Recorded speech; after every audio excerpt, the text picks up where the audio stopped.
اعوذ باللہ من الشیطان الرجیم بسم اللہ الرحمن الرحیم اللہم صلی علی سیدنا محمد وعلی آل سیدنا محمد وصحبہ سیدنا محمد وبارک وسلم۔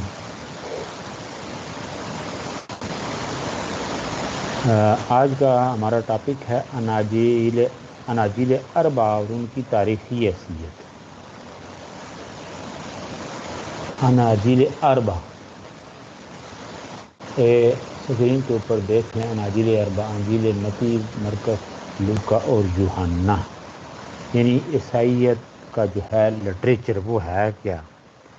تو یہ باتیں تو وقتاً فوقتاً آپ کے ساتھ ہو چکی ہیں عہد نامہ قدیم اور عہد نامہ جدید کے حوالے سے۔ جب ہم یہودیت کو اس مذہب کے حوالے سے بات آگے بڑھ رہی تھی، یہودیت کے حوالے سے، وہاں پہ بھی یہ بات ہوئی تھی کہ یہودی جو ہیں یہ عہد نامہ قدیم اس کو اہمیت دیتے ہیں، اور عیسائی جو ہیں یہ عہد نامہ جدید کو اہمیت دیتے ہیں۔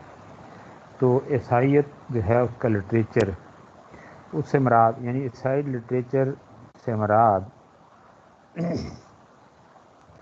عام مذہبی کتابیں نہیں، بلکہ وہ مقدس یا الہامی کتابیں ہیں جنہیں عیسائی دنیا میں عہد نامہ جدید کے نام سے یاد کیا جاتا ہے۔ یہ بائبل کا دوسرا حصہ ہے۔ اس میں 27 کتابیں شامل ہیں۔ ان کی میں ڈیٹیل بتا بھی چکا ہوں، پھر مزید سن لیں۔ اور ان میں جو ہے نا یہ کافی یعنی تفصیلاً میں نے اس سے پہلے لیکچر تھا، اس میں کافی ڈیٹیل سے میں بات کر چکا ہوں۔ پھر میں نے کہا یہ اس کو ذرا ذہن میں رکھیں۔ ان میں یعنی جو 27 کتابیں شامل ہیں ان میں 4 انجیلیں یعنی متی، مرقس، لوکا اور یوحنا کی انجیل۔ پھر اعمال یعنی اس میں حواریوں کے کارنامے کم اور پولس کے زیادہ تر درج ہیں۔ اچھا جی، اس کا جو مصنف ہے وہی لوکا ہے جو پولس کا شاگرد اور ساتھی تھا۔ نمبر 3 پولس کے 14 خطوط، مختلف لوگوں کے نام۔ نمبر 4 پطرس حواری کے 2 خطوط۔ نمبر 5 یعقوب کا خط۔ نمبر 6 یہودا کا خط۔ نمبر 7 یوحنا کے 3 خطوط، اور نمبر 8 یوحنا کا معاشرہ۔ یہ جو ڈیٹیل میں نے آپ کے سامنے رکھی، نمبر 1 پہ 4 انجیلیں، نمبر 2 پہ یعنی اعمال رسول میں حواریوں کے نام جو کارنامے ہیں یعنی وہ کم ہیں اور پولس کے زیادہ تعداد ہیں۔ پھر نمبر 3 پہ میں نے آپ کو پولس کے 14 خطوط کے حوالے سے بتایا۔ اچھا، پھر نمبر 4 پطرس حواری کے 2 خطوط۔ نمبر 5 یعقوب خط۔ نمبر 6 یہودا کا خط۔ نمبر 7 یوحنا کے 3 خط، اور نمبر 8 یوحنا کا معاشرہ۔ یہ جو 1 سے لے کر 8 تک جو ڈیٹیل میں نے یہی ہے، یعنی اس مجموعہ کو 5ویں صدی کے بالکل اواخر میں اس وقت کے پوپ کی طرف سے مستند قرار دیا گیا تھا۔ ان کتابوں کے علاوہ کم و بیش 150 کتابیں یعنی 150 کتابیں وہ ہیں جو کبھی مستند مانی جاتی تھیں، مگر انہیں مقدس کتابوں کی فہرست سے خارج قرار دیا گیا ہے۔ اوپر کی جو 27 یعنی ابھی جو ان کا میں نے ذکر کیا، 27 کتابوں میں بھی عیسائی محققین نے بڑی لے دے کی ہے، یعنی اس کے اوپر بڑی بحث کی ہے۔ اس کے حوالے سے بھی مطلب کسی ایک بات کے اوپر متفق نہیں ہیں، ان کے اندر بھی کافی تضاد ہے۔ آگے جا کے اس حوالے سے اور باتیں آئیں گی، یعنی محاسبہ اور تنقید کے حوالے سے یہ ہمارا آگے اس کو ہم زیر بحث لائیں گے۔ تو ان میں سے اگر یعنی ان میں سے بعض اگر ایک کے نزدیک معتبر ہیں تو دوسرے کے نزدیک غیر معتبر ہیں۔ بعض کتابوں میں ترمیم اور اضافے کا ثبوت بھی دیا گیا ہے۔ ان کتابوں میں سے چونکہ 4 انجیلیں جو ہیں ان کو حضرت عیسیٰ علیہ السلام کی طرف منسوب کیا گیا ہے، لہٰذا یہ ان کو اس حوالے سے کہ انجیل اربع یعنی متی، مرقس، لوکا یہ ہیں کیا، بہرحال یہ ہے کہ یہ کتابیں، باقی جو کتابیں ہیں وہ الہامی نہیں، گو عیسائی لوگ انہیں بھی پولوس یا دوسرے لوگوں کا الہام کہتے ہیں، نیز ان پر اس قدر اعتراضات اور شکوک و شبہات ہیں کہ خود عیسائی مصنفین کی طرف سے یہ ان یعنی اناجیل کے اوپر بھی اور باقی جو ڈیٹیل ہے یعنی اناجیل اربع کے علاوہ اس کے اوپر بھی جو ہے نا عیسائی مصنفین یہ اعتراضات کرتے ہیں اور وقتاً فوقتاً ہوتے رہے ہیں، آج تک ہیں۔ آگے جا کے میں نے کہا کہ یہ اس کی جو ہے نا قدیم نسخوں کے والے سے بات آگے بڑھاتے ہوئے پھر محاسبہ اور تنقید، پھر ٹرنٹ کی کونسل، نیکیا کی کونسل، باقی متفرق مواقع کے اوپر آپ یہ ساری تفصیلات آپ جان چکے ہیں، اور یہ چیزیں میں نے آپ کو بتایا کسی نہ کسی صورت میں بار بار ریپیٹ ہو رہی ہیں۔ تو اناجیل اربع یہ بیسیکلی جو ہے نا اناجیل کی حیثیت حضرت عیسیٰ علیہ السلام کی سوانح عمری کی ہے، خدا کی نازل کردہ وحی نہیں۔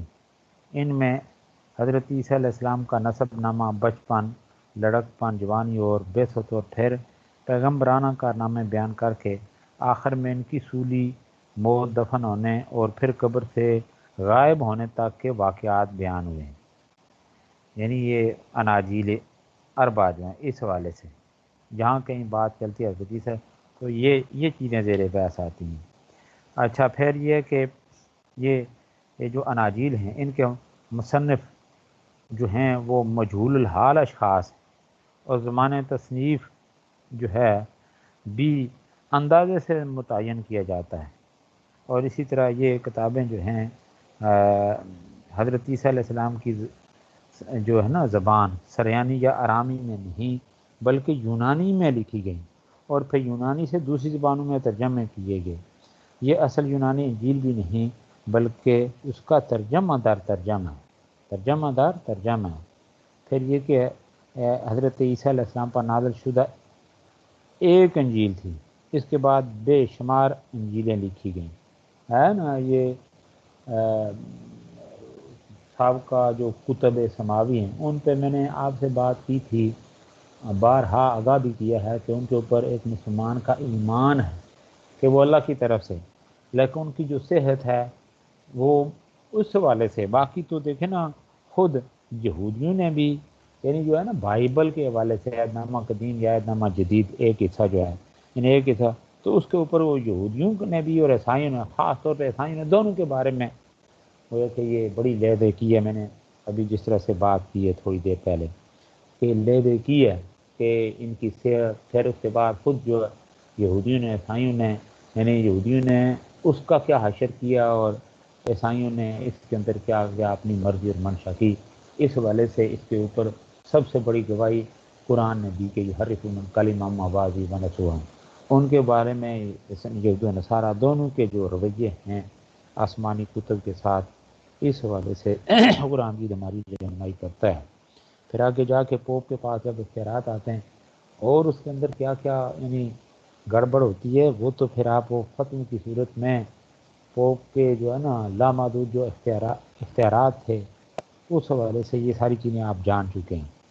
تو بات ہو رہی تھی کہ حضرت عیسیٰ علیہ السلام پر نازل شدہ انجیل ایک تھی، ان کے بعد بے شمار انجیلیں لکھی گئیں، جن میں سے چوتھی صدی کی نیکیا کونسل، جس کا بارے میں آپ تفصیلاً جان چکے ہیں، کونسل نے ان چار کو منتخب کر لیا، اور وہ بھی محض اٹکل اور کورا اندازی سے طریقہ میں آپ کو بھائی انہوں نے جو ہے نا وہ ساری مٹیریل کو جو کچھ بھی تھا ادھر مکس اپ کر کے جو ہے نا ایک میز کے نیچے پھینک دیا، پھر ظاہر ہے وہ یہ اندازاً تخمیناً کہ بھائی جو خود بخود جو ہے نا کتب ٹیبل کے اوپر ہوں گی تو اس طرح ان کو درست تسلیم کر لیا جائے گا۔ اس حوالے سے تنقیدی نقطۂ نظر سے جب گویا کہ بات آگے بڑھتی ہے تو پھر یہ بات اور حقیقت سامنے آتی ہے کہ وہاں سے جو کوئی تھا نا وہ چلاک شخص، اس نے یہ کام کیا کہ ٹیبل کے نیچے سے جو یہ اناجیل اربع یہ چن کے اوپر رکھے، تو دوسرے دن یہ اس طرح کی کوئی اس نے کہانی وضع کر لی۔ تو بات یہ ہو رہی تھی کہ حضرت عیسیٰ علیہ السلام پر نازل شدہ جو انجیل تھی وہ ایک تھی، اس کے بعد بے شمار انجیلیں لکھی گئیں، جن میں سے چوتھی صدی کی نیکیا کونسل نے ان 4 کو منتخب کر لیا، اور وہ بھی کس طرح؟ محض اٹکل اور قرآن اندازی سے۔ پھر یہ کہ ان 4 انجیلوں میں بے شمار اختلافات اور تضاد موجود ہے، بلکہ خدا کی کتاب میں، جبکہ جو ہے خدا کی کتاب جو ہے اس کے اندر تضاد تو نہیں ہو سکتا۔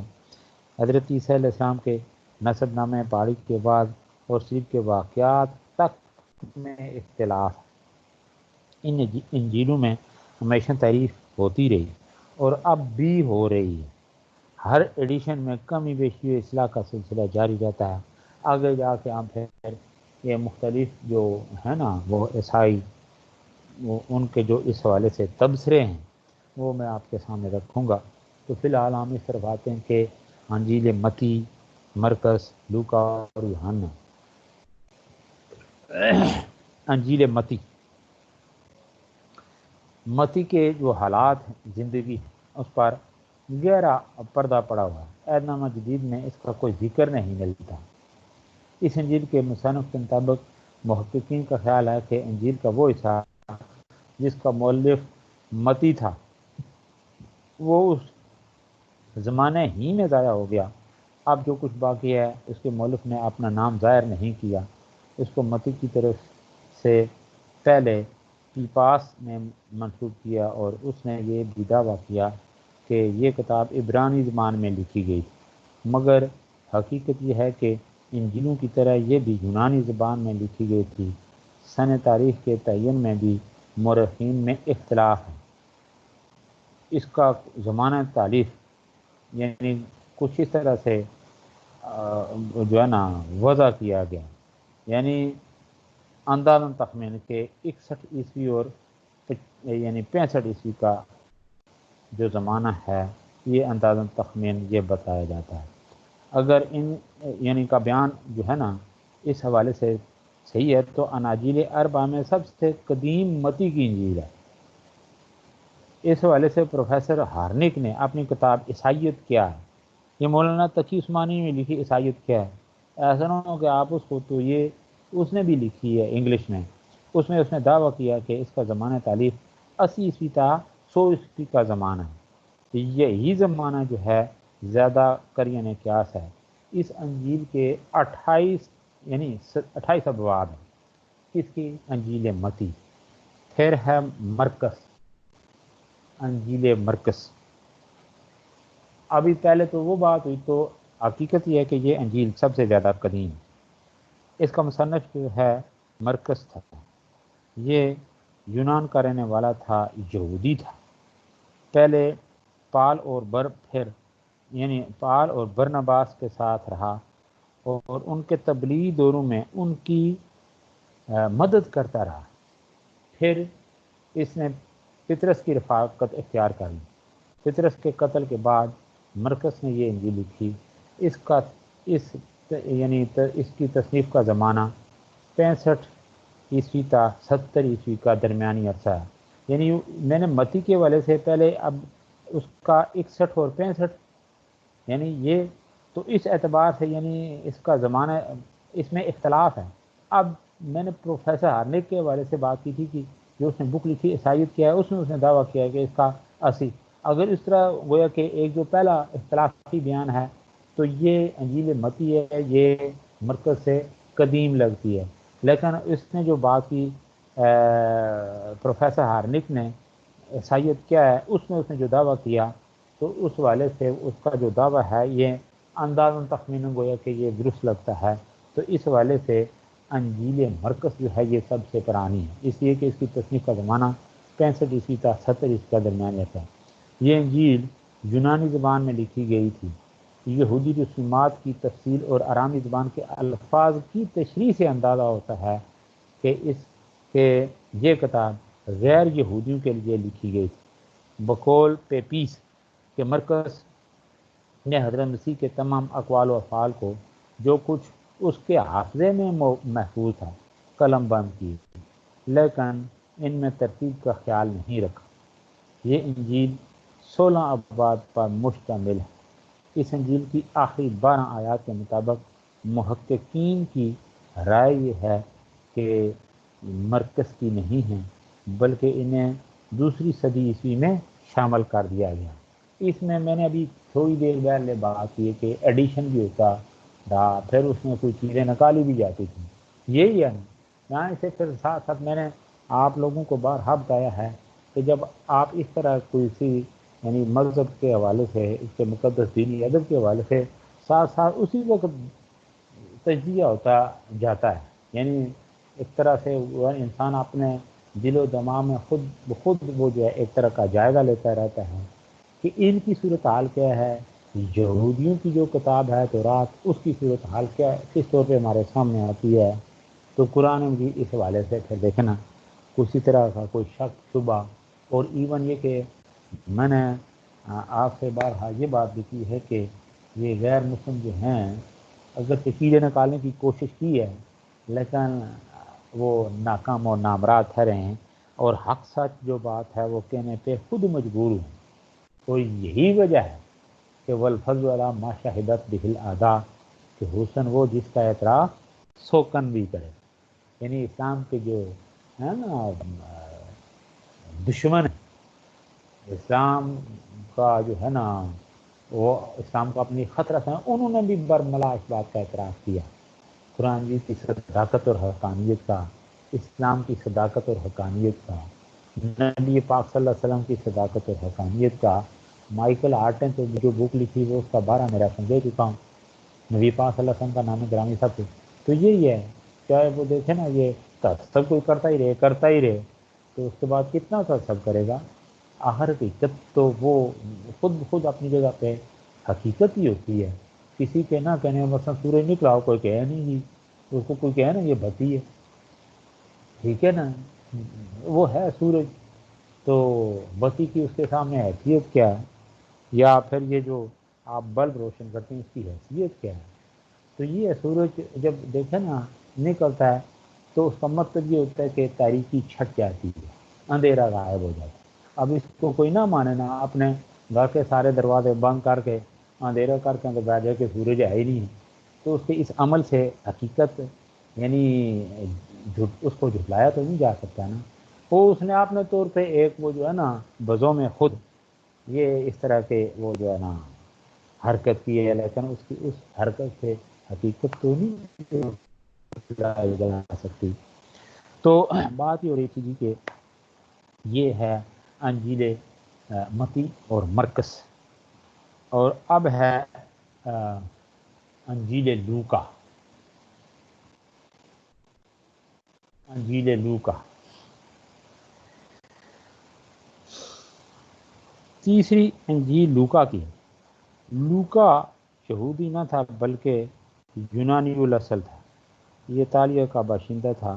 ابتدا میں طبابت اس کا پیشہ تھا، یعنی اس کا پیشہ طبابت تھا، حتیٰ کہ پولوس نے اسے محبوب خط یعنی طبیب کا نام دیا۔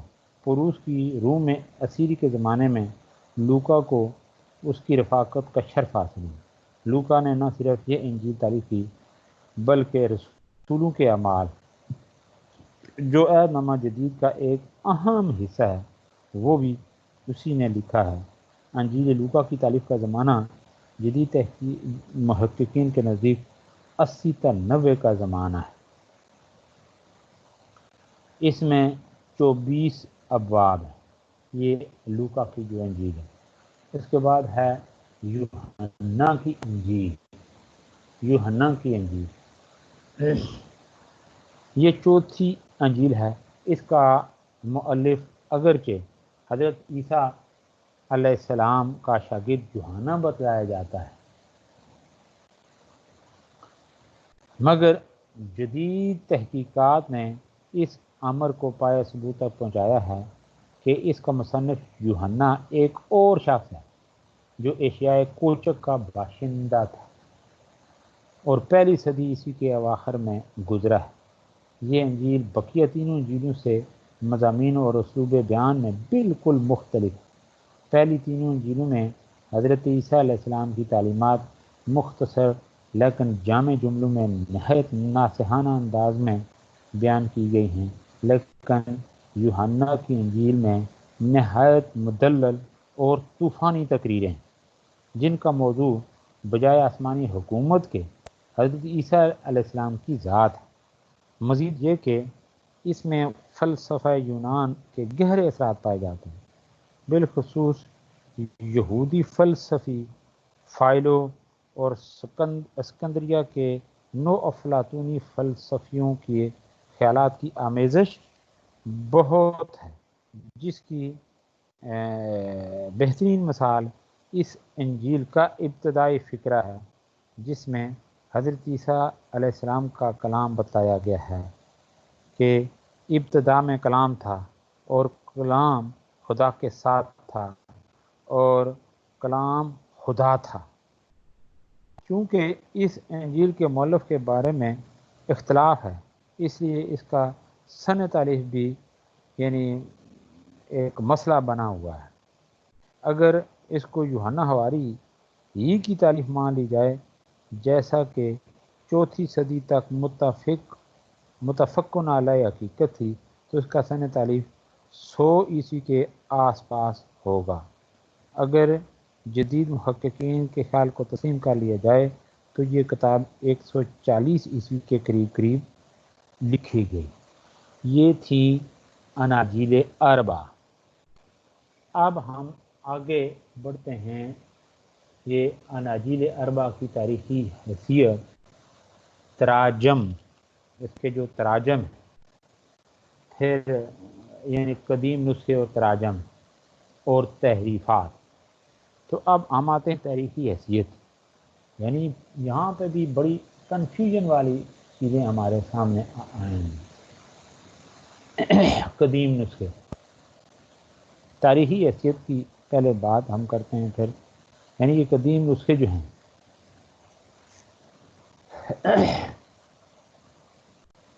انجیل جو ہے اس کے موجودہ تراجم جو مختلف زبانوں میں پائے جاتے ہیں ایک یونانی نسخے سے لیے گئے۔ اس کی کوئی تاریخی حیثیت اس طرح ترتیب پاتی ہے۔ تو یہ جو ہے نا یہ یونانی سے ایک جو ہے یعنی کوڈیکس، یہ جو قدیم نسخوں کے والے سے بات آگے بڑھ رہی ہے کہ انجیل کے موجودہ تراجم جو ہیں جو مختلف زبانوں میں پائے جاتے ہیں ایک یونانی نسخے سے لیے گئے۔ تو یہ جو ہے نا نسخے جن میں 3 جو ہیں بڑے مشہور ہیں، ان کی ڈیٹیل یہ ہے، یعنی جن میں سے زیادہ مشہور یہ نسخے ہیں۔ نمبر 1 پہ ہے یہ کوڈیکس سائناٹکس، کوڈیکس سائناٹکس۔ نمبر 2 پہ ہے کوڈیکس ویٹینکس، اور نمبر 3 پہ ہے وولگیٹ لیٹین۔ یہ تینوں نسخے جو ہیں جن کے میں نے ابھی نام لیے، یعنی کوڈیکس سائناٹیکس، اچھا جی، پھر نمبر 2 پہ کوڈیکس ویٹیکینس، اور نمبر 3 وولگیٹ لیٹین۔ یہ تینوں نسخے جو ہیں یہ 4 صدی عیسوی کی تصنیف ہیں اور برٹش میوزیم میں رکھے ہوئے ہیں۔ پرانے عہد نامہ کی صرف یعنی 26 کتب، نئے عہد نامہ کی ساری کتب اور برناباس کی جو ہے انجیل اس میں شامل ہیں۔ اس کے ساتھ ساتھ ایک یعنی نئی انجیل کا انکشاف بھی، یعنی 1945 میں بالائی مصر کے علاقہ جس کا نام ہے ناگ جماوی، اس کے قریب کھدائی کے وقت کسانوں نے ایک قدیم خانقاہ کے کھنڈرات معلوم کیے۔ انہوں نے دیکھا کہ ایک پرانی قبر میں جو کہ چونے کی چٹانوں میں کھود کر بنائی گئی تھی ایک مٹی کا برتن رکھا ہے۔ اس کے مٹکے کو کھولا تو اس میں پیپیرس کے کاغذوں پر قبطی حروف میں لکھے ہوئے صحائف پائے گئے۔ یہ صحیفے تعداد میں یعنی 49 49 جنہیں کہا جاتا ہے 49 تھے اور 13 جلدوں میں مجلد. یہ صحیفے جب مصر کے قبطی میوزیم میں پہنچے تو وہاں انکشاف ہوا کہ یہ صحائف قدیم صحیدی قبطی زبان، یہ سواد سے اور عینی سعیدی نہیں ہے، یہ صحیدی سواد ہے، یہ دال یہ صحیدی، یہ کوئی زبان قبطی زبان اور رسم الخط میں ہے. تیسری یا چوتھی صدی میں یہ صحائف باطنی فرقہ کے لوگوں نے ترتیب دیے تھے. بعض صحائف کا یونانی سے قبطی زبان میں ترجمہ ہوا. ترجمہ کے لیے 150 عیسوی تک کے صحیفے ان کے پیش نظر تھے. یہ صحائف اناجیل، خطوط و رسل، مکاشفات، ادعیہ اور عقائد کی تفصیل پر مشتمل ہیں. تو حضرت یعنی مسیح علیہ السلام کے یعنی 114 اقوال. اچھا یہ باقی تفصیل یہ لمبی ہے، اس کی طرف پھر ہم جائے بغیر آگے بڑھتے ہیں. یہ جو قدیم نسخوں کی بات ہو چکی ہے تاریخی حیثیت کے حوالے سے جو بات کی میں نے، یہ قدیم نسخوں کی بات کی تھی. پھر اس کے جو تراجم و تحریفات، اب میں نے یہاں پہ ایک بات کی تھی کہ یہ جب کسی زبان سے دوسری زبان میں ترجمہ ہوتا ہے یعنی عبرانی سے پھر یا آرامی سے یا یونانی سے، تو یونانی سے زبان میں منتقل ہوتے ہوئے یا یونانی زبان سے کسی دوسری زبان، تو ظاہر ہے اس کے اندر میں نے ایک سابقہ لیکچر میں یہ بات کلیئر کر دی تھی کہ بے تحاشی کے اندر تحریف، تبدیلی اور ترمیم ہوئی. اسی والے سے اس کے اوپر جو ہے نا وہ محاسبہ اور تنقید بھی اس کے سامنے آتی ہے. تو اس ضمن میں یعنی جو محاسبہ اور تنقید آگے بڑھتی ہے تو اس کی ڈیٹیل یہ ہے کہ حضرت عیسیٰ علیہ السلام جو انجیل حواریوں کو دے کر گئے تھے اس کا تاریخی طور پر کوئی سراغ نہیں ملتا. ابھی میں نے بات کی کہ مصنفین جو ہیں یہ مجہول الحال ہو. اب میں نے یہ بات کی تھی نا اوپر کہ تاریخی حیثیت قدیم نسخوں کی جو نسخے ان کی بات کر کے تراجم اور تعریفات کی بات کی کہ بھائی ایک زبان سے دوسری زبان میں جاؤں تو معنی مفاہیم ان کے اندر تبدیلی آ جاتی ہے. تو چنانچہ بات یہ ہو رہی تھی کہ حضرت عیسیٰ علیہ السلام جو انجیل حواریوں کو دے کر گئے تھے اس کا تاریخی طور پر کوئی سراغ ہی نہیں ملتا، اور مصنفین جو تھے اس کے یعنی وہ مجہول الحال لوگ. دوسری یہ کہ دوسری صدی میں 34 اناجیل اور 113 خطوط رائے تھے دوسری صدی میں. یہ ہے گویا کہ اناجیل اربع کی تاریخی حیثیت. اچھا یہ سب یونانی زبان میں تھے، حالانکہ عیسیٰ علیہ السلام کی زبان آرامی تھی.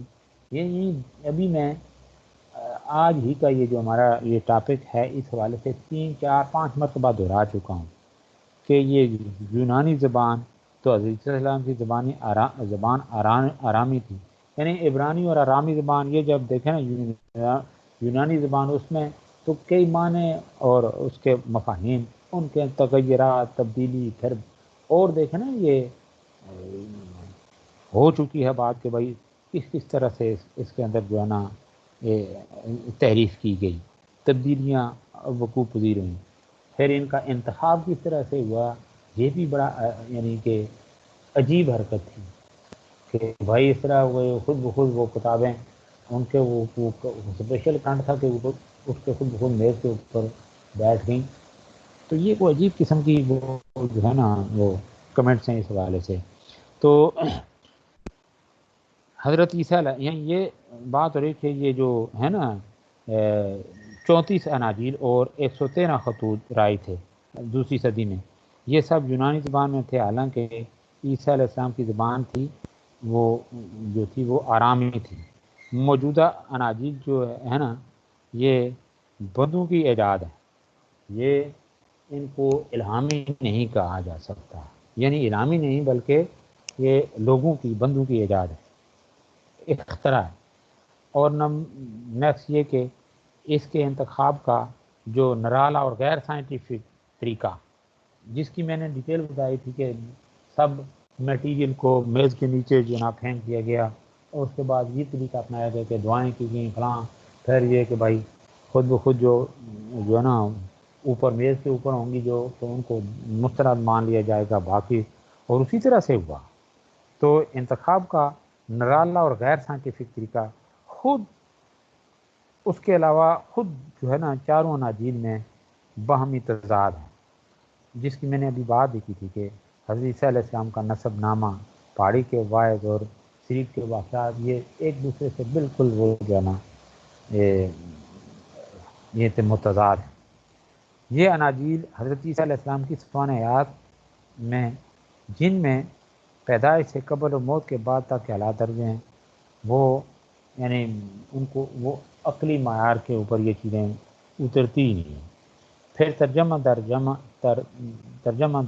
ترجمہ اور تحریف، کتمان ہے روایات کو چھپانا، اور تحریف، اس یہ چیزیں اس یعنی اس کے اندر پائی جاتی ہیں، اس لیے کہ جھوٹ بولنا، یہ آپ کو پتہ ہے نا، یہ دونوں یعنی یہودی اور عیسائیت میں آپ نے وہ یعنی دوسروں کو نقصان پہنچانے کی خاطر، دوسروں کو بدھو بنانے کے لیے یہ چیزیں گویا کہ ذاتی مفاد کی خاطر وہ جائز سمجھتے ہیں۔ یہ تورات بلکہ تالمود کے حوالے سے میں آپ کے سامنے بات کر چکا ہوں کہ یہودی بھی گویا کہ تورات کی جو اصل تعلیمات ہیں اس کو پس پش ڈال کے اب وہ تالمود کو زیادہ فالو کرتے ہیں، اور اسی وجہ سے وہ سود، دوسروں کو دھوکہ دینا، پھر وہ آپ جو مال لیں، اور پھر یہ ان کی جو ہے نا کہ خود ذومی دنیا آخرت باقی ہمارے لیے ہے، پھر باقی انسانوں کی حیثیت یعنی کوئی ہے ہی نہیں ہے۔ تو اس حوالے سے پھر دیکھیں نا تو بات ہو رہی تھی کہ یہ ترجمہ در ترجمہ، تحریف، کتمان اور تحریف، یہ چیزیں بھی یہ اناجیل میں پائی جاتی ہیں، اور یہ جھوٹ بولنا، یہ عیسائی مذہب میں اور یہودی مذہب میں چونکہ اس کی اجازت ہے یہ ذاتی مقاصد مفاد کے لیے، تو اس حوالے سے انہوں نے اس کے اندر بھی گویا کہ کوئی کسر نہیں چھوڑی دوسروں کو تاثر دینے کے لیے۔ تو یہ کتب جو ہیں یعنی اس کے اندر یعنی واضح طور پہ یعنی کھلے شرک، تثلیث، اولویت اور کفارہ کی تبلیغ ہے، جس کی یعنی جن کے بارے میں کوئی نبی اس طرح کی بات نہیں کر سکتا۔ یعنی یہ کفارہ کی بات کرنا، تثلیث کی بات کرنا، پھر اور وہ اولویت، یہ کسی نبی کے شایان شان کی باتیں ہو سکتی ہیں؟ آپ جب میں نے کہا نا ساتھ ساتھ جب تقابلی جائزہ لیتے ہیں تو کیا یہ بات ممکن ہے کہ جو انبیاء علیہ السلام کی بعثت کی جو بنیادی غرض و غایہ وہ تھی کہ لوگوں کو عقائد کو درست کرنا، اللہ کی طرف یعنی عقیدہ توحید جو ہے وہ اس سے لوگوں کو آگاہ کرنا، اولویت کے بارے میں جو ہے نا وہ لوگوں کو آگاہ کرنا کہ اللہ وحدہ لا شریک ہے۔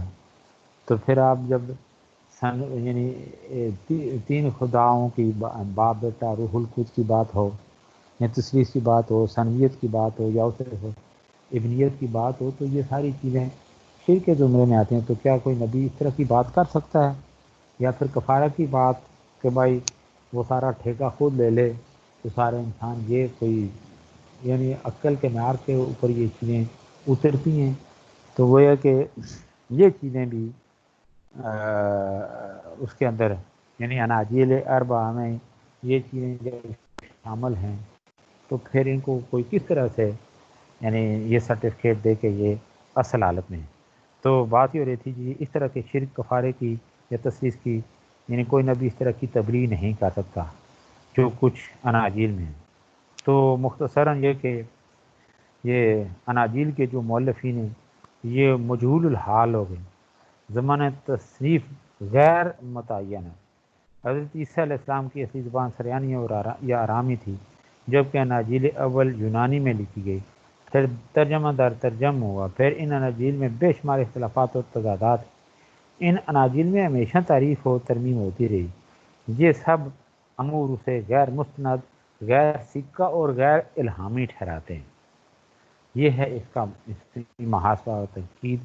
آگے یہ جو ہے بات بڑھتی ہے ٹرنٹ کونسل، یہ بھی آگے گویا کہ اسی کا ربط محاسبہ اور تنقید کا ایک ربط اور تسلسل ہے۔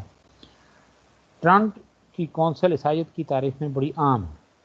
یہ عقائد کے اختلافات کو ختم کرنے کے لیے 1546 سے 1562 تک ٹرنٹ کے مقام پر منعقد ہوئی۔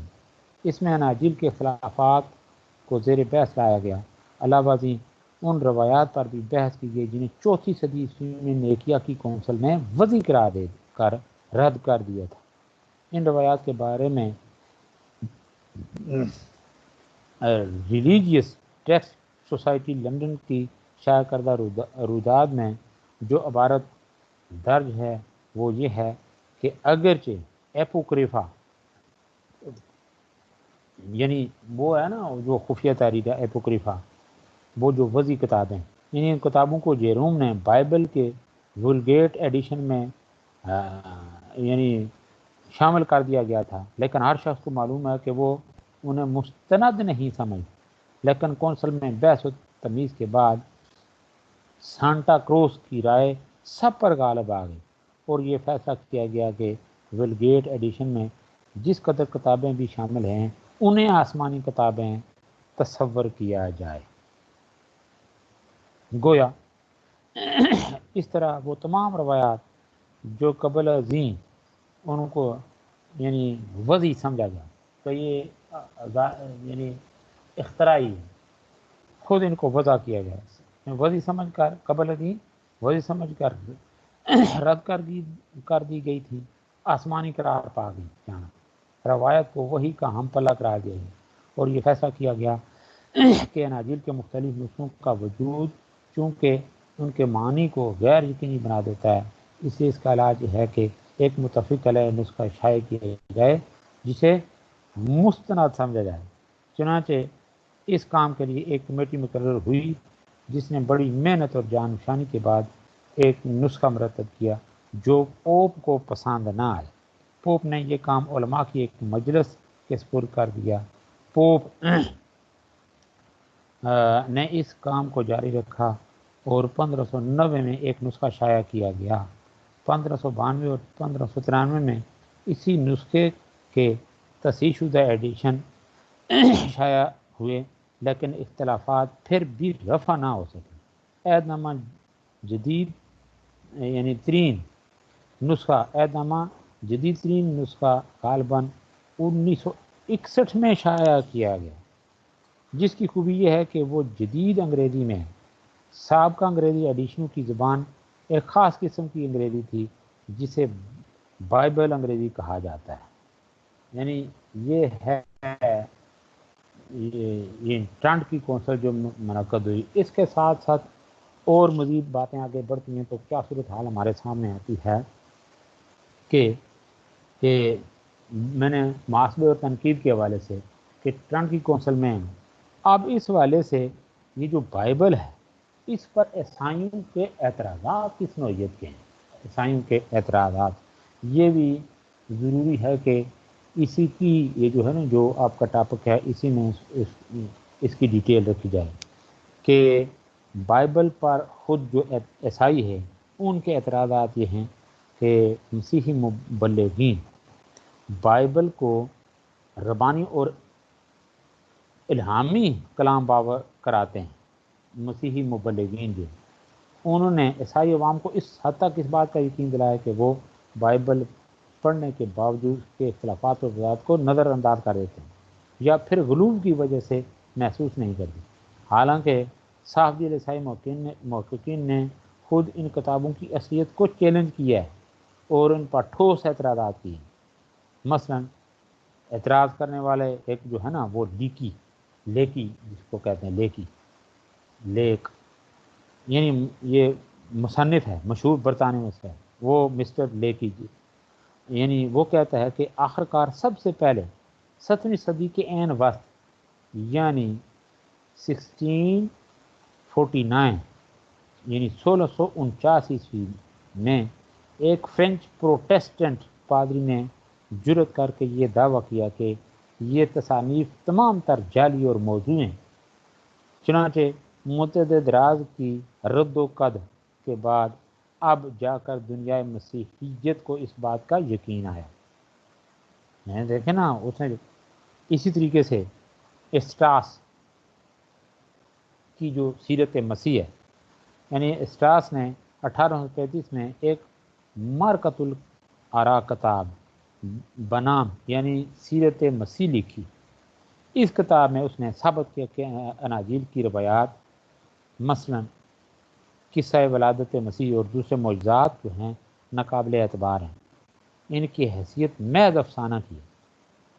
اس نے یعنی یہ سیرت مسیح یہ جو بک لکھی اس میں اس طرح کی باتیں کی۔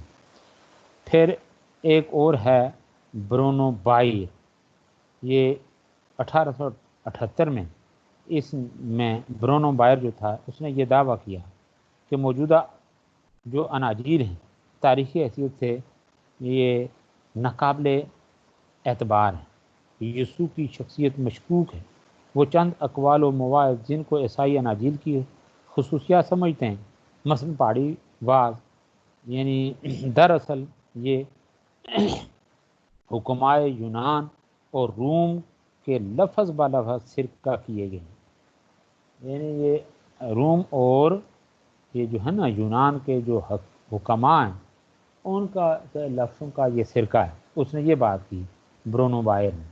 تو ڈاکٹر رابنسن جو ہے وہ کیا کہتا ہے کہ وہ اس کے حوالے سے یعنی فلپ ویون اس حوالے سے لکھتا ہے کہ ڈاکٹر رابنسن کو اقرار ہے کہ اناجیل اربع مشکوک ہیں، لیکن اس کا خیال ہے کہ دوسری صدی کی یہ روایت معتبر ہے کہ اناجیل دوم کا مصنف سینٹ مارک یعنی مرکس ہے، اور یہ مارک پطرس حواری کا ترجمان تھا یعنی مرکس، اور اپنی انجیل کو حواری مذکور کی روایت سے روما میں تحریر کیا تھا، لیکن اس راوی کو صرف 1 سال مسیح کی صحبت حاصل ہوئی۔ لطف یہ ہے کہ یہ حواری ناخواندہ تھا۔ اس نے 30 یا 40 سال کے بعد روایت کی، جس کو ایک دوسرے شخص مرکز نے غیر زبان میں تحریر کیا، اور پھر یہ کوئی نہیں کہہ سکتا کہ اس کا ترجمہ کہاں تک اصل کے مطابق ہوا اس کا ترجمہ۔ اس کے علاوہ ڈاکٹر رابنسن اپنے ابواب یعنی واضح کبیر اور غیر مرکزی دستاویز یعنی یہ ابواب ہیں اس کے اندر میں انجیل مرکز کی اہم فروگزاشتوں کی طرف اشارہ کرتا ہے، یعنی خامیوں کی طرف نشاندہی کرتا ہے۔ اس انجیل میں نہ صرف حضرت عیسیٰ علیہ السلام کی پیدائش کا ذکر ہے، نہ آپ کے عہد طفولیت کے حالات مذکور ہیں جن کو سابقہ پیشن گوئی کی تصدیق سمجھتے ہیں۔ اسی طرح پہاڑی والے باز کا بھی کچھ ذکر نہیں۔ دوبارہ زندہ ہونے کا قصہ صرف چند سطور میں مذکور ہے، اور آسمان پر تشریف لے جانا صرف 1 سطر میں۔ بدقسمتی سے یہی وہ سطریں ہیں جو بالاتفاق الحاقی مانی جاتی ہیں، کیونکہ انجیل مرکز کا حقیقت میں باب 16 آیت 8 پر خاتمہ ہو جاتا ہے۔ اس لیے نہ حلول، نہ بعثت ثانی، نہ صعود سے مراد سوال سے کہ اوپر حضرت عیسیٰ علیہ السلام کا اوپر اٹھایا جانا، کسی بھی مسئلے کا ذکر نہیں۔ زبانی روایت، گمشدہ دستاویز اور نامعلوم کاتب، بس یہی ایک ذریعہ رہ گئے جن سے ہم کو ان تفصیلی حالات کا علم ہوتا ہے جو ہمارے مذہب کی روح روان۔ کیا اس سے بڑھ کر اور بھی کوئی ناقابل اطمینان امر ہے جس سے مسیحی صداقت اور انجیلی حقانیت پر شبہ عائد ہوتا ہو؟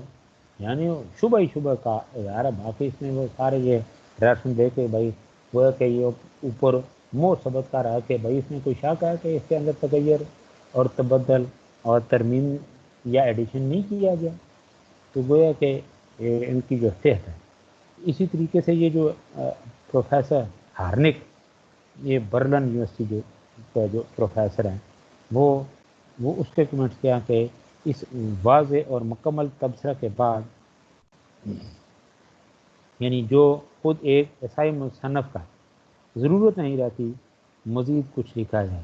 آخر میں پروفیسر ہارنک کی رائے جو ہے وہ اس طور پہ، یعنی اس نے جو کمنٹس نے برلن یونیورسٹی کے جو پروفیسر جس کا میں نے ابھی تذکر کیا، وہ لکھتا ہے کہ تاریخ کلیسا کے پیسرو کروشیا کی رائل اکیڈمی کے ایک ممتاز یہ ممبر تھے۔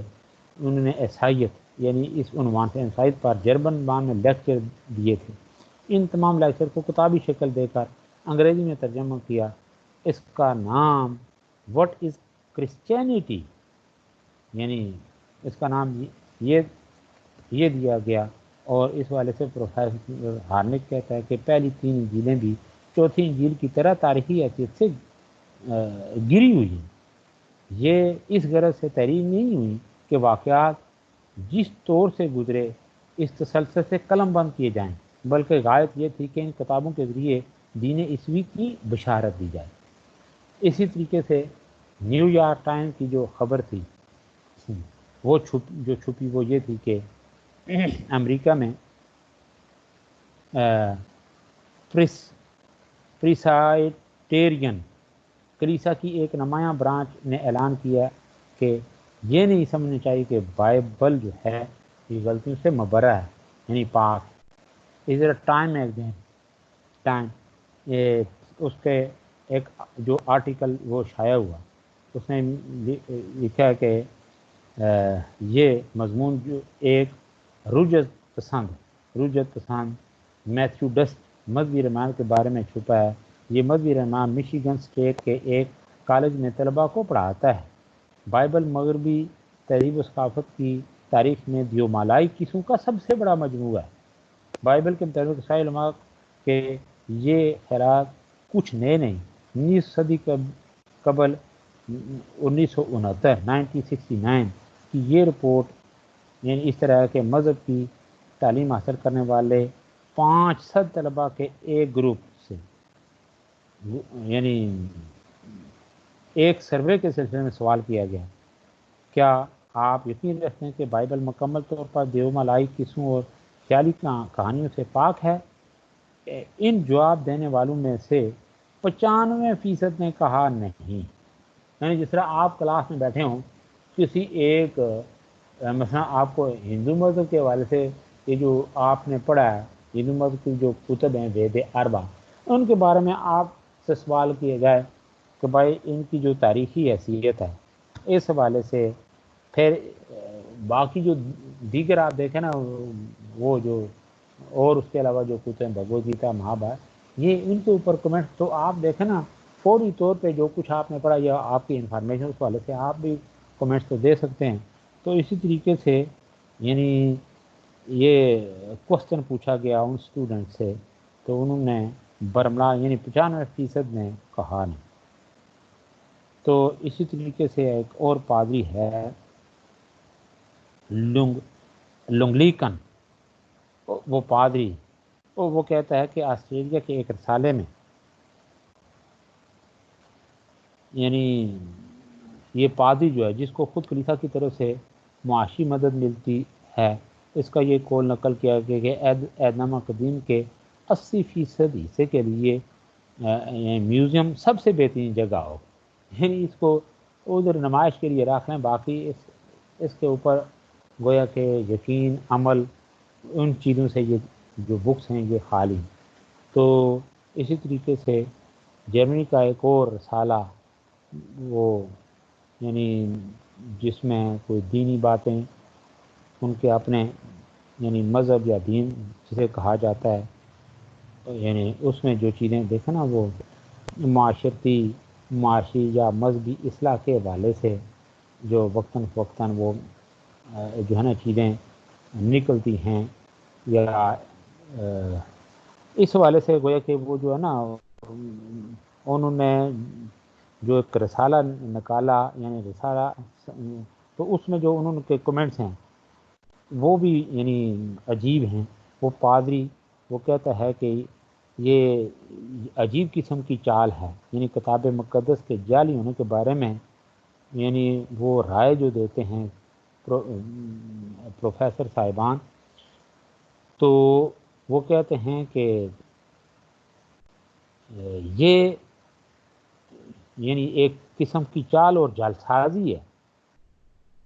کوپن ہیگن ڈنمارک کے چرچ آف رائل ڈاک یارڈ گارڈین وہ کہتا ہے کہ اعدامہ جدید نہ تاریخی ہے اور نہ صحیح ہے، یعنی نہ اس کی تاریخی حیثیت مکمل طور پہ ہمارے سامنے آتی ہے اور نہ اس کی جو ہے نا سند، یعنی نہ صحت کے اعتبار سے یہ درست ہے نہ تاریخی اعتبار سے یہ درست ہے۔ تو یہ تھے جس کے اوپر یعنی محاکمہ محاسبہ جسے کہا جاتا ہے اور تنقید، اس والے سے چند چیزیں جو آپ کے سامنے رکھی، محاسبہ تنقید چانس کا اس کے والے، باقی یہ جو عیسائی علماء ہیں ان کی جو اس والے سے کمنٹس۔ آگے جو ہمارا ٹاپک بڑھے گا وہ ہے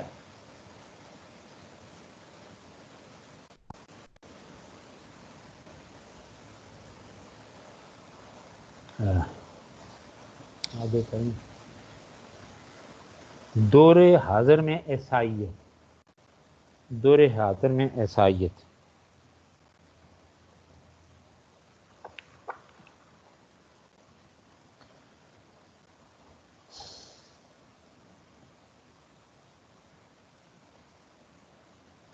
موجودہ عیسائی، یہ تو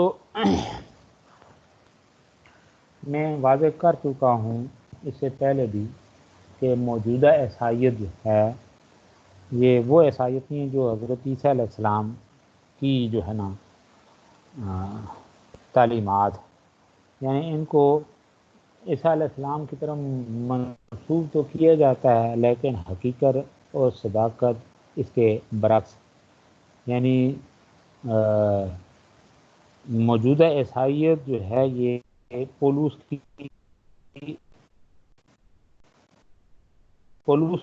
کا مذہب نہ کہ حضرت عیسیٰ علیہ السلام کا، کیونکہ عیسائیت کی مروجات میں عیسائیت میں عقائد کی تمام خرابیاں پولوس سے پیدا ہوں۔ اس امر کا اعتراف عیسائی مصنفین نے بھی یعنی شروع کر دیا ہے۔ چنانچہ حال ہی میں، یہ میں نے ابھی اس والے سے ساری باتیں تقریباً کر بھی دی، حال ہی میں نیو امریکن لائبریری نے ایک کتاب دی یوسس آف دی پاسٹ شائع کی، جس میں مصنف نے اس بات کو تسلیم کیا ہے کہ موجودہ سینٹ پال نے اختراع کی تھی۔ چنانچہ وہ تحریر کرتا ہے کہ پولوس نے اولین کام یہ کیا، پولوس کا یہ اسکرین کے اوپر بھی دیکھیں، پولوس نے اولین کام یہ کیا کہ مسیح کے حقیقی تاریخی وجود کو اپنے خیالات کی بھینٹ چڑھا دیا۔ اس نے یہ خیال پیش کیا کہ نجات صرف مسیح کے ذریعے وابستہ ہے۔ اس نے خود اپنی اور عام بنی نوع انسان کی بدیوں پر نگاہ رکھتے ہوئے عیسائیت کے عقائد کا بنیادی پتھر مسیح کا نجات دہندہ ہونا بیان کیا، جس کے ذریعے سے آدم کے حبوط سے لے کر اب تک تمام گناہوں کا کفارہ ہوا۔ پولوس نے بڑے خلوص کے ساتھ اس انجیل میں منادی کی، جس کی تعلیم مسیح نے اپنی اناجیل میں قطعاً نہیں دی۔ یہی وجہ ہے کہ آج کل کے محققین پولوس کی کامیابیوں کو بنظر استحسان نہیں دیکھتے۔ چنانچہ برنارڈ شاہ اس کے متعلق تحریر کرتا ہے کہ یہ پولوس ہی تھا جس نے اس مذہب میں جو صرف ایک انسان کو گناہ اور موت سے نجات دیتا ہے، ایسے مذہب میں تبدیل کر دیا ہے کہ جس سے اب کروڑوں انسان اپنے آپ کو آزاد سمجھتے ہیں، حالانکہ ان کی فطرت صحیحہ ان کو ملامت کرتی ہے اور وہ مذہبی زندگی سے معرہ ہے۔ اچھا، پھر یہ لکھتا ہے کہ پولوس ہی وہ سب سے پہلا انسان ہے جس نے دوسرے دیوتاؤں کی طرح یہ عقیدہ مسیح کے متعلق پھیلایا کہ اس نے جان بوجھ کر اپنے آپ کو بنی نوع انسان کی نجات کے لیے وقف کر دیا۔ تاریخی طور پر تبھی یہ معلوم ہوتا ہے، یعنی جبھی یہ معلوم ہوتا ہے کہ نجات دہندہ کا مترادف لفظ قربانی کا بکرا ہے۔ پرانے لوگ ایک بکرے کے سر پر اپنے گناہوں کا بوجھ رکھ کر اسے جنگل کی طرف ہانک دیتے تھے یا پہاڑ کی چوٹی سے دھکا دے دیتے تھے۔ اس سے صاف معلوم ہوتا ہے کہ عیسائی محققین نے یہ اعتراف کرنا شروع کر دیا ہے کہ موجودہ مروجہ عیسائیت پولوس کی اختراع ہے، مسیح کی تعلیمات کا ان باطل عقائد سے دور کا بھی واسطہ نہیں۔ تنقیدی نقطۂ نظر سے تنقید اور معاشرے کے حوالے سے بھی یہ چیزیں ہم ابھی زیر بحث لا چکے ہیں۔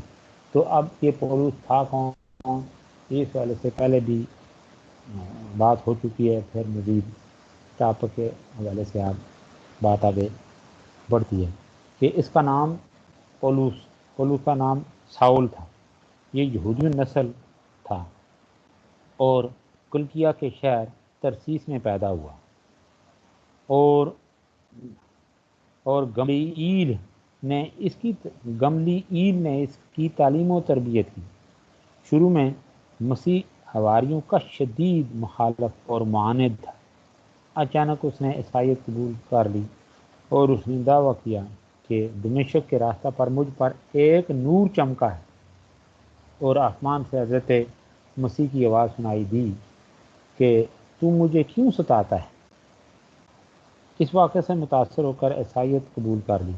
پولوس نے جب حواریوں کے درمیان پہنچ کر اس بات کا اعلان کیا تو اکثر حواری اس کی بات نہ مانی، لیکن پہلے برناباس حواری نے اس کی تصدیق کی، اور ان کی تصدیق سے مطمئن ہو کر تمام حواریوں نے اسے اپنی برادری میں شامل کر لیا۔ ساؤل نے اپنا نام بدل کر پولوس رکھ لیا اور تبلیغ کرنا شروع کر دی، اور الوہیت، کفارہ، حلول وغیرہ کے عقائد جو ہیں وہ سامنے لایا۔ تو یہ ایجاد کی۔ اب پولوس کی مذہب دینی، یعنی پولوس خود کہتا ہے کہ میں یہودیوں کے لیے یہودی بنا تاکہ یہودیوں کو کھینچ رہا ہوں، جو لوگ شریعت کے ماتحت ہیں ان کے لیے میں شریعت کے ماتحت ہوا تاکہ شریعت کے ماتحتوں کو کھینچ لاؤں، بے شرع لوگوں کے لیے بے شرع بنا تاکہ بے شرع لوگوں کو کھینچ لاؤں، کمزوروں کے لیے کمزور بنا تاکہ کمزوروں کو کھینچ لاؤں، میں سب آدمی کے لیے سب کچھ بنا تاکہ کسی طرح جو ہے نا بعضوں کو بچاؤں۔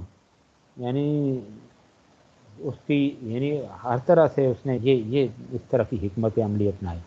اس بیان سے یعنی پولوس کے اس مذہب بیانی یا بیان جو ہے اس سے واضح ہوتا ہے کہ پولوس کا مطمع نظر حضرت مسیح علیہ السلام کی تعلیم کی اشاعت نہ تھا، بلکہ منافقت سے دوسروں کے عقائد اور نظریات کا لبادہ اوڑھ کر حضرت مسیح علیہ السلام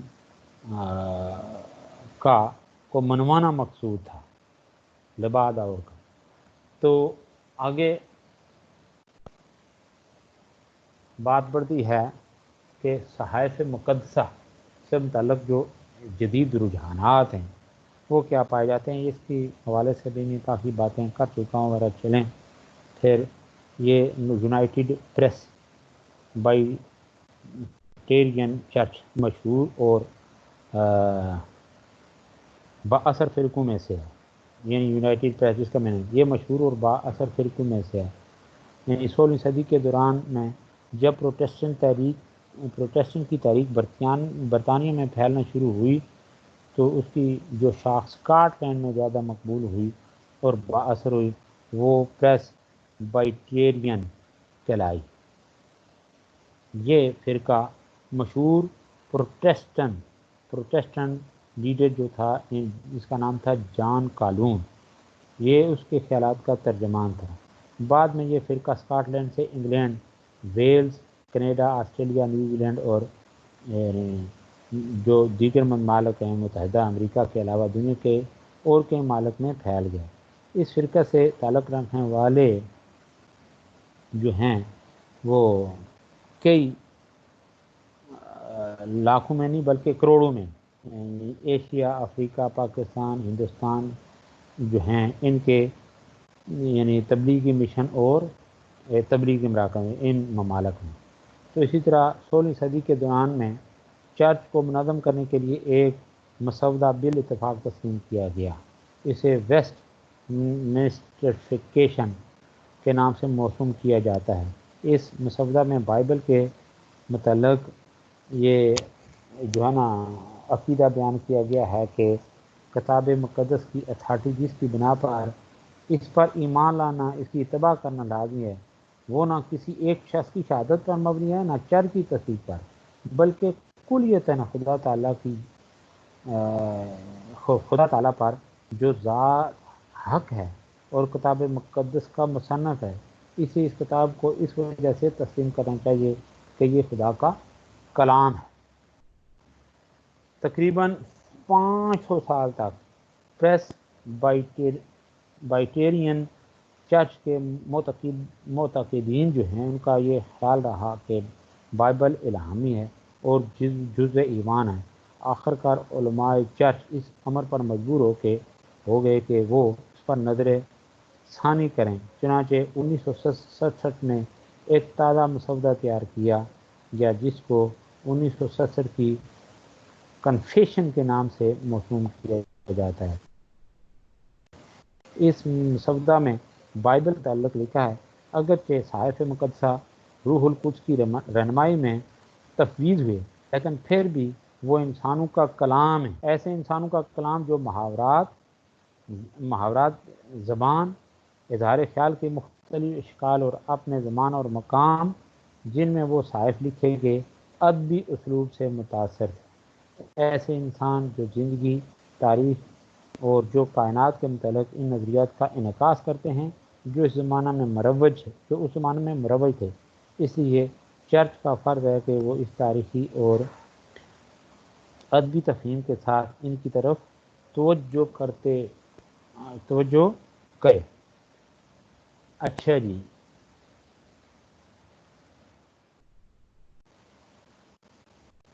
عیسائیت کی اب ہے عصری صورتحال۔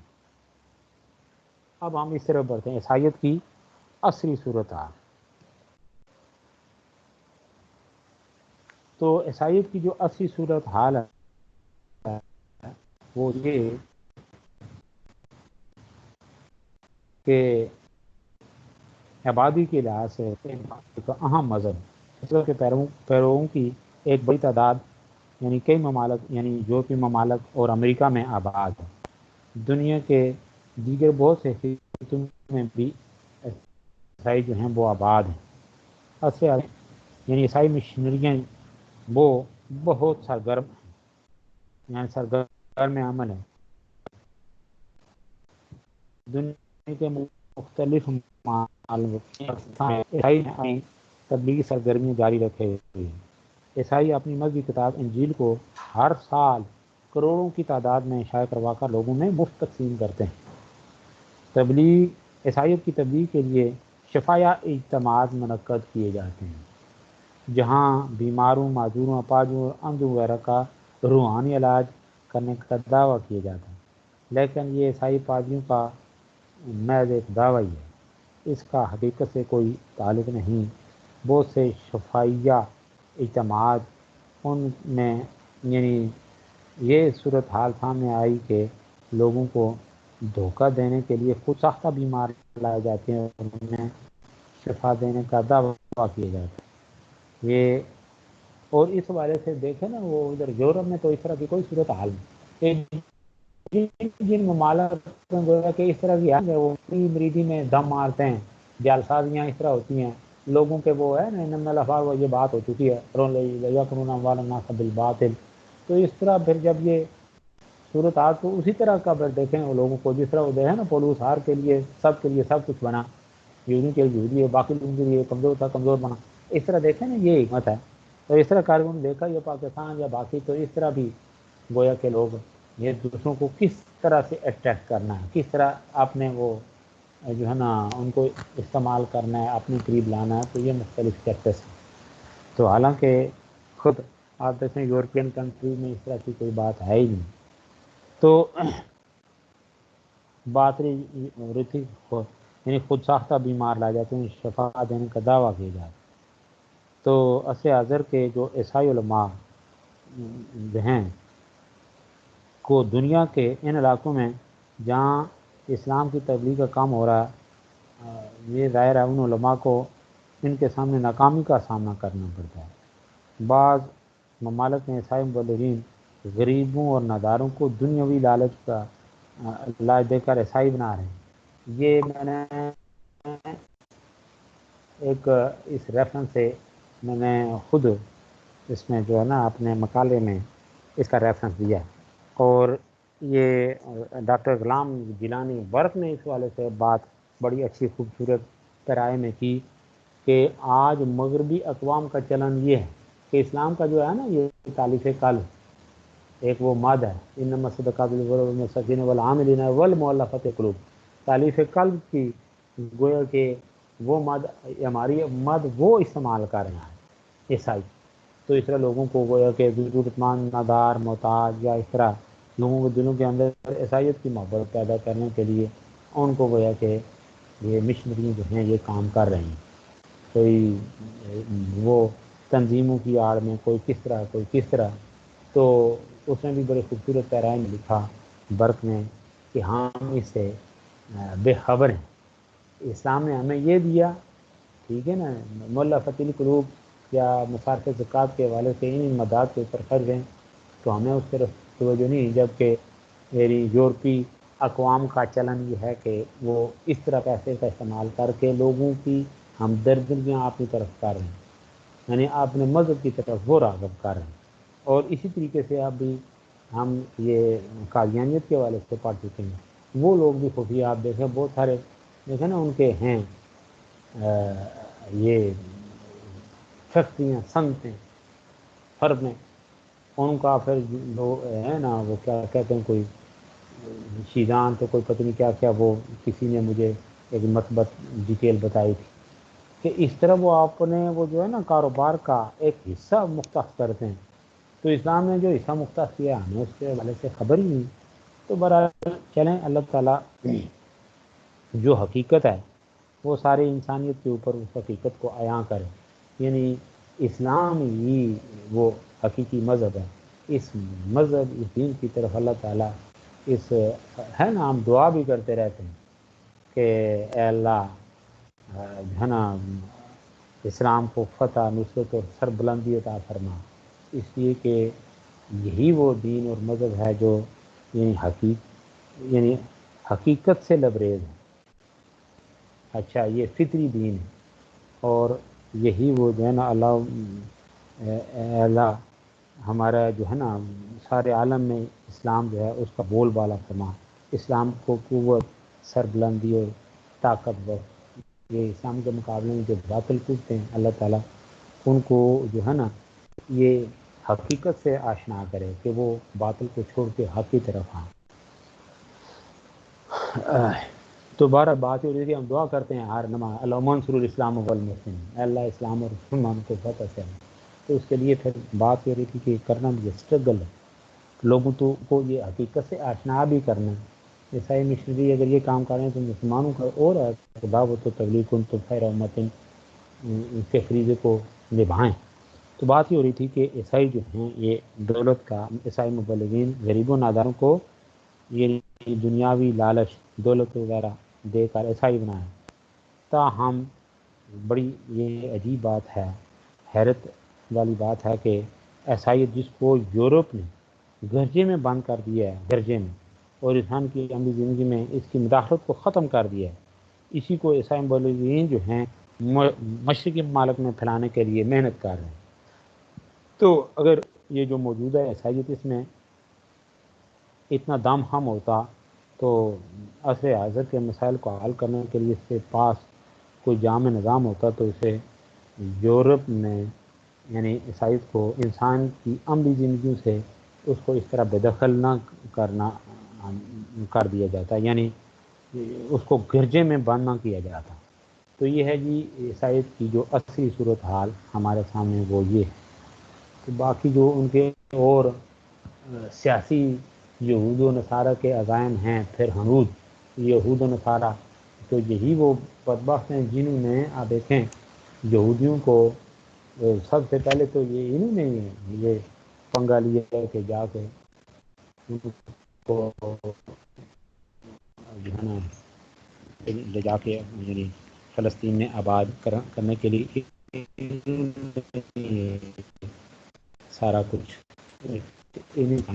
کہ یہودی کو وہاں لے جاؤ۔ آگے پھر اس کے بعد میں نے آپ سے بات کی کہ یہودی بھی اتنا چلا گیا کہ انہوں نے پھر عیسائیوں کو دیکھا کہ بھائی عام کنارے رہ کے خود کنارے رہ کے عیسائیوں اور مسلمانوں کو آپ دیکھیں کس طرح آپس میں تضاد پیدا کر کے تو ایک دوسرے کے سامنے مد مقابل لا کے کھڑا کرنے کی کوشش کی بھی ہے، پریکٹیکل کیا بھی ہے اور اب بھی کر رہے ہیں۔ تو اللہ تعالیٰ مسلمانوں کو ہر طرح کے فتنے، ہر طرح کے شر اور فساد سے محفوظ رکھے، آپس میں محبت اور بھائی چارہ جو ہمارا دین ہے ہمیں بتاتا ہے، ہماری توجہ اس طرف ہونی چاہیے۔